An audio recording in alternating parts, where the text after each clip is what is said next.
Well, we're heading down to Dobinsons in Adelaide. Had the MRRs in the patrol for a few months now. Did a good on-road test heading to Perth, and they were like faultless, obviously. A few dirt roads in that too. Yeah, there's a fair section of dirt there. And also a bit of road to Beachport a couple months ago as well. So nothing too extreme for them, nothing like a PDR trip with lots of corrugations and to get them really hot and test them out well. But what I am happy with is the adjustability on them. It's insane to have a shock coming from the Foxes with just a single adjustable rebound, I think it was. They really couldn't handle the weight of this big vehicle. Instantly putting those shocks in, and you go to adjust a three-way adjustable, you literally click it a couple times or even once or twice, and you can notice a difference in the shock. So that's pretty cool. So I've done what I thought is sort of about right, and it definitely firmed up the suspension. Like even you've said from driving behind, you've noticed it's not so boaty. So I'm stoked as it is, but I've spoken to Danny down here at Dobinsons, and he's incredibly useful, incredibly handy and knowledgeable. He said bring it in, because I'd like a professional just to take the car for a ride and see what he thinks of it. He'll probably get in and say it's a bucket of shit. Yeah, no it is. Look at this place. He's a mechanic by trade, Danny, and he's also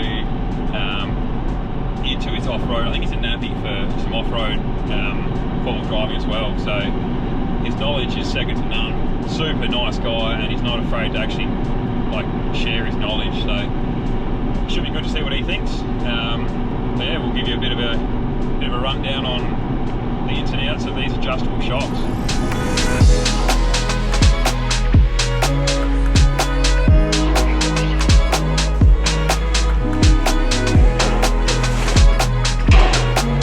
Check this out.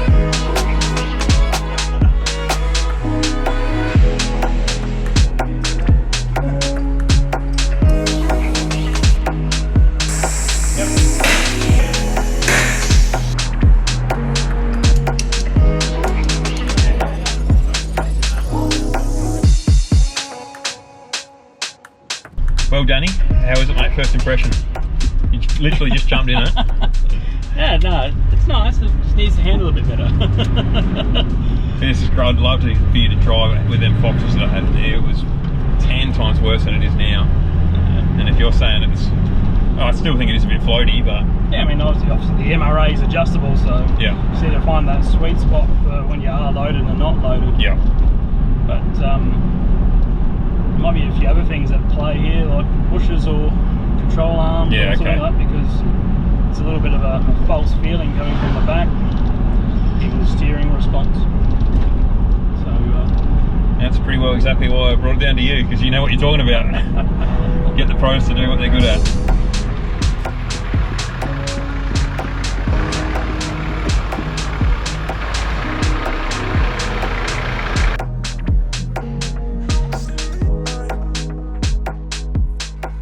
You obviously do a fair bit more than just slapping a pair of shocks and a set of springs in the car then? Oh, we do, yeah. Only because it's easy to just say, oh, I think I need new suspension. Yep.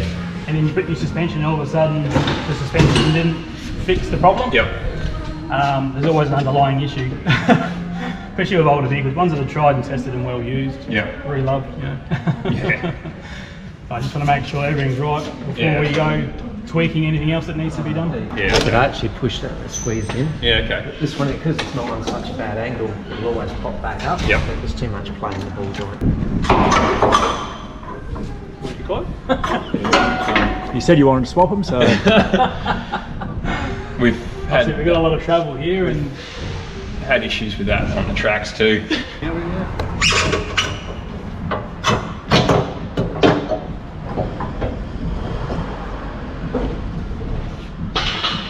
what I can see with the vehicle is it stands, it's tail end down, so the coilets in the back is a 250 constant load.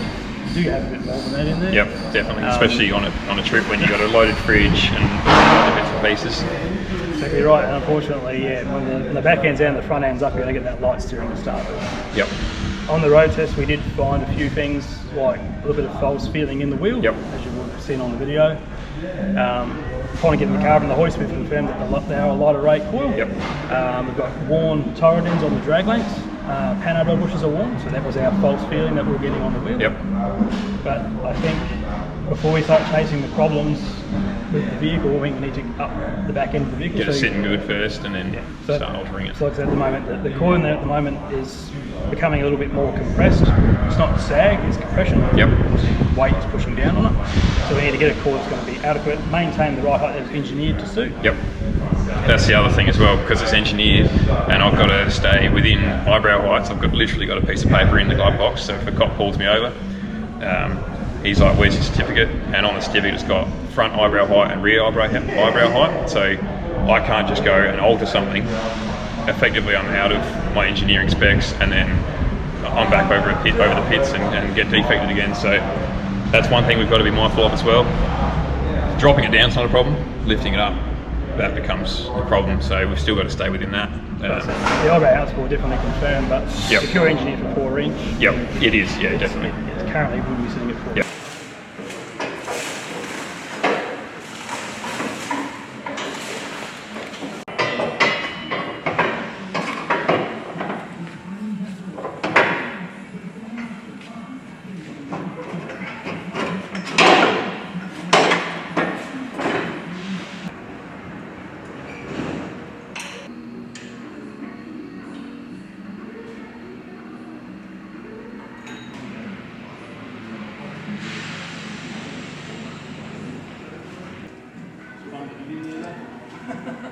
So Dale and Danny are just, when we installed the shocks, we weren't 100% sold on the location of the remote res. So Dale just finishing off relocating them. We've put them on the actual shock itself, body mounted. Did have a failure with the previous shocks and doing that, but we're aware of that now. We're gonna just about to lower it down and check all our clearances. Probably even Danny said we might even get the forklift and just articulate it from side to side, nice and slowly, and keep an eye on it, so hopefully we don't have an issue.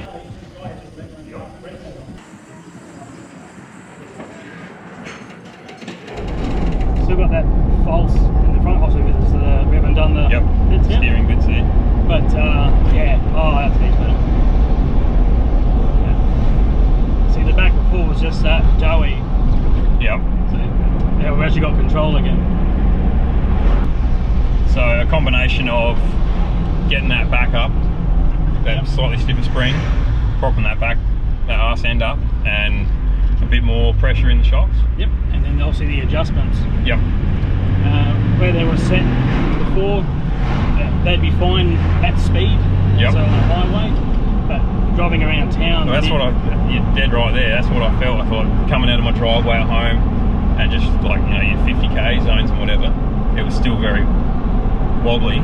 Yep. But driving, say, to Perth, it felt good, sort of thing. Yeah, so I mean, that's the settings were sort of set out. Yeah, okay. So like I said, I've adjusted it so it's a bit more of a happy medium between the two. And it definitely feels a lot better.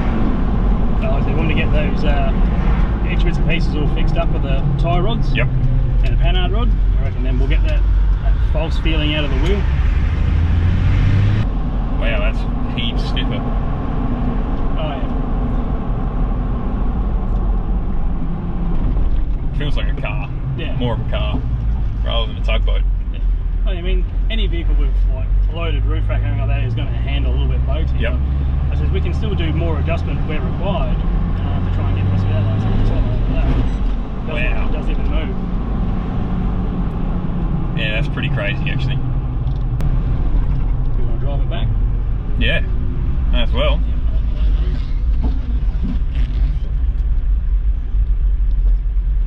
I have been stuck in this court many times with a 79 series. 3.10.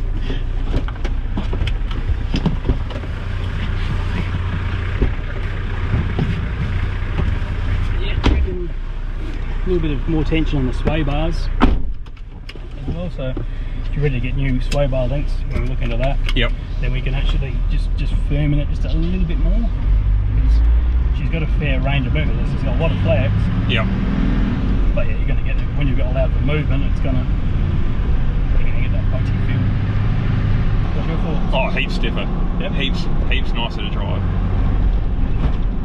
I wouldn't have ever taken them that wasn't exactly quick, but yeah. I would never have. I don't know. I just always want to minimise the rock and the roll. Yeah.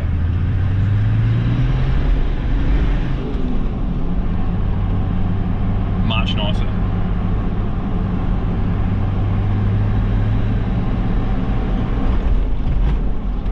Like, if I was to go over that bump at that speed previously, like, it's not so much on these shocks alone, but my previous shocks, I'd still be wobbling before the next bump. Yeah, like, just still. Yeah, it's generally a sign of loss of gas or oil. So yeah, okay. Internal failure.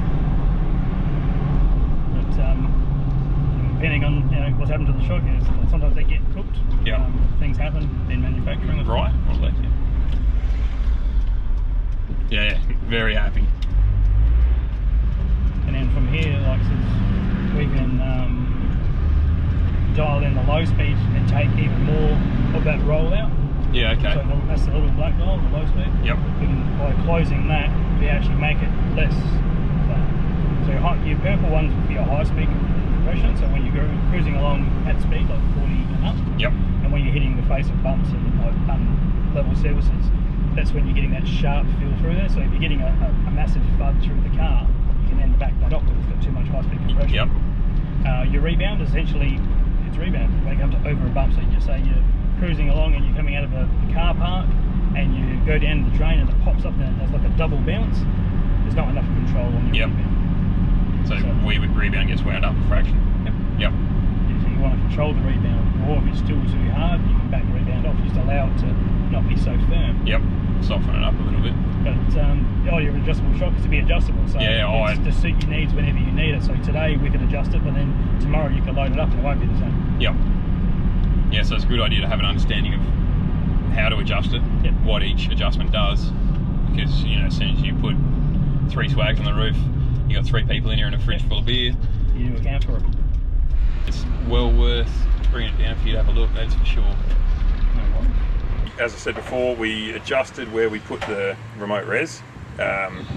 Basically, because of the departure angle, we wanted to keep that, for dropping over ledges. We didn't want some vulnerable gear sitting low. So we moved them, we've bolted them onto the body of the shock, both slightly different due to what's happening under the car with panhard brackets and all that sort of stuff. So we flex tested it with the forklift.